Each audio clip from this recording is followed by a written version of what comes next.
আসসালামু আলাইকুম, this is Papon from world Bengali and you welcome to my planet. কালকে রাতে আমার সাথে একটা ঘটনা ঘটছে, সেটা হচ্ছে যে আমার ফেসবুক পেজটা চলে গেছে।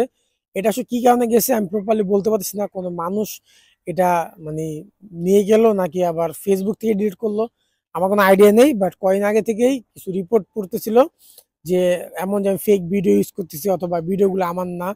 বাট এটা তো আপনারা জানেন যে ভিডিওগুলো সবগুলো আমার ছিল, আমারই মেক করা, আমারকে ফোন দিয়ে তোলা, আমার নিজের ভয়েস দেওয়া। সো এখানে অন্য মানুষের ভিডিও হওয়ার কোনো চান্সই নাই। তো এই জন্য আজকে আমি নতুন একটা পেজ খুলছি, সেটা হচ্ছে পাপনস এনিমেল প্ল্যানেট। আমার আগের অ্যাকাউন্টের নাম ছিল ওয়ার্ল্ড বেঙ্গালি, বাট যেহেতু এই নাম নিয়ে এত ঝামেলা হয়েছে, আর সাপোর্ট ইনবক্সে আমি দেখছি যে নাম নিয়েও ঝামেলা আছে, এখানে রিপোর্ট তো আছে, সব মিলে হয়েছে এটা। যদি কোনো ব্যক্তি করে থাকে তাও আমি জানি না কে করছে, আর যদি ফেসবুক করে থাকে তার রিজন প্রপার আমি জানি না। তো এটা নিয়ে আমি মাথা ঘামাইতেছি না, কারণ কি যেটা গেছে সেটা গেছে, নতুন কাজ শুরু করতে হবে। কারণ ওয়ার্ল্ড বেঙ্গলের পেজটাও আমি মানে একদম শুরু থেকে শুরু করছিলাম, একদম 0 লাইক থেকে, তারপর আমি 6,000 লাইকে চলে গেছিলাম। বাট এখন যেহেতু নতুন পেজ খুলছি আমি, সো এটাকে আমার পরিশ্রম করে একটু আপ করতে হবে।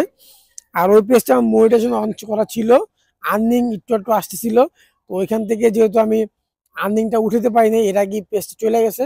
তো এই পেজটা আমি চিন্তা করবো যাতে আমি প্রপারলি কাজ করতে পারি, প্রপারলি আমি ভিডিওগুলো আপলোড দিতে পারি। বেসিক্যালি আমি সবচেয়ে বেশি ভিডিও ইউটিউবে আপলোড দেই, অন্য কোনো প্ল্যাটফর্ম ওরকম দিই না। ফেসবুকে মাঝে মাঝে আপলোড দিই, ওরকম রেগুলারও দিই না। বাট এখন থেকে আমার চিন্তা ভাবনা আছে, আমি আমার প্রত্যেকটা ভিডিওস সব পোস্ট আমি ফেসবুকে আপলোড দিব। তো যারা আমার আগের পেজটা ফলো করে আসছেন অথবা আমাকে সাপোর্ট করছেন, কাইন্ডলি এইখানে তো আপনি ফলো করবেন অথবা সাপোর্ট করবেন, যদি পারেন শেয়ার করবেন।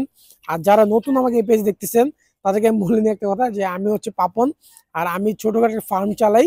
এখানে আমার সবকিছু থাকে, আমার হাঁস, গরু, মুরগি, ছাগল, এক্সোটিকের মধ্যে ইগোনাস। আমি ট্রাই করি নতুন কিছু করার, আমি ট্রাই করি নিজে নতুন কিছু শিখার, যাতে আমি নিজেকে গ্রো করতে পারি। তো এটা হচ্ছে আমার ইন্ট্রোডাকশন। আর আমার ছোট্ট আমার যে ফার্মটা আছে, এটা ফার্ম বলবো না, জাস্ট এটা আমাকে অ্যানিমেল প্ল্যানেট। কারণ এখানে যা আছে এগুলো একান্তই আমার। আর এগুলো আমি এমনভাবে সাজিয়ে চাইতেছি যে হচ্ছে আমার একটা মানে কানেকশন হয়। এরকম না যে আমি জাস্ট পালি খাঁচা রাখছি, এমন কিছুই ইনশাল্লাহ এখানে রাখি নেই, সামনেও রাখবো না। তো আমার ফার্মটা ঘুরে দেখাই, তাহলে বুঝতে পারবেন যে আমার ফার্মে কি কি আছে। এটা জাস্ট যারা আমার নতুন ভিউয়ার্স অথবা যারা আমাকে ফার্স্ট টাইম দেখেছি তাদের জন্য। ফার্স্ট টাইম দেখে আমার ইগোনাকে, এটা হচ্ছে একটা রেপটাইলস, ওর নাম হচ্ছে অ্যালেক্স। এরপর নিচে আমি দেখেন, নিচে হচ্ছে আমাদের একটা ভেড়ার বাচ্চা। ওকে আমরা মাত্র 1,000 টাকাতে কিনছিলাম, সেটা হচ্ছে সাভার আশুল হাট থেকে। আর এখানে আমাদের অনেকগুলো হাঁস আছে, আমার এখানে সব থেকে বেশি আছে হাঁস। মুরগি আছে বাট হাঁস অনেক বেশি। যেমন আমাদের এই যে চীনা হাঁসগুলো এখন উঠতে পারে, চীনা সবসময় উঠতে পারে, বাট আমি ভাবতাম যে চীনা উঠতে পারে, বাট এখন দেখি উঠতে পারে। এখানে আমাদের কটা তিতির আছে, আমার 4টা তিতির আছে। আর টার্কি আছে আমার 2টা, আর একটা কোজনে লুকে আছে, আর একটা টার্কি। এই যে 3টে টার্কি আছে আমার। এই তো এখানে আমার একটা গরু আছে ব্রাউনি, আমাদের ফার্মের একমাত্র গরু এটা ব্রাউনি। এরপর যদি আমি যাই, আমার সব থেকে ওল্ড পেটস, মানে যেটা দিয়ে আমি শুরু করছি, সেটা হচ্ছে যে আমার জেনি, হচ্ছে আমাকে জার্মান শেফার্ড।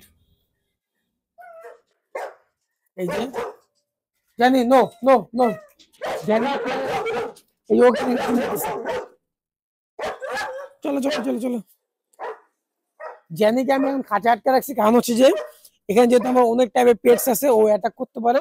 ওর অ্যাটাকিং থেকে এগুলো বাঁচার জন্য আমি ওকে আটকে রাখি। এমন না যে সারাদিন আটকে থাকে ও, ওকে আমি অলমোস্ট আপনার সকাল 8টার দিকে আটকাই, রাতের আবার 6টার দিকে ছেড়ে দেই। তো আর আর এর থেকে, আর সব থেকে, যদি আমি এগুলোর মধ্যে সব থেকে ওল্ড বলি, সেটা হচ্ছে আমার 2টো ছাগল। একটা হচ্ছে ছাপ্পাকে সলিড, ওদেরকে দেখাই। এই যে ফুল ব্ল্যাক যেটা, এটা হচ্ছে সলিড। আর যেটা হচ্ছে আপনার একটু ছাপ্পা ছাপ্পা, এরকম ছাপ্পাই। এই 2টা বাচ্চা আমার এখানে হয়েছে, এই জন্য ওর সাথে অ্যাটাচমেন্ট অন্যরকম। ওরা একদম ওর থেকে ছোট ছিল, বাট এখন মাসের অনেক বড় হয়ে গেছে।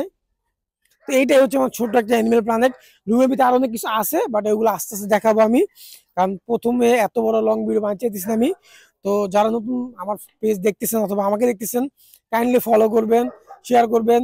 তো আমাদের আজকে ভিডিও এখানে শেষ। Thanks for watching, stay tune, আল্লাহ হাফেজ।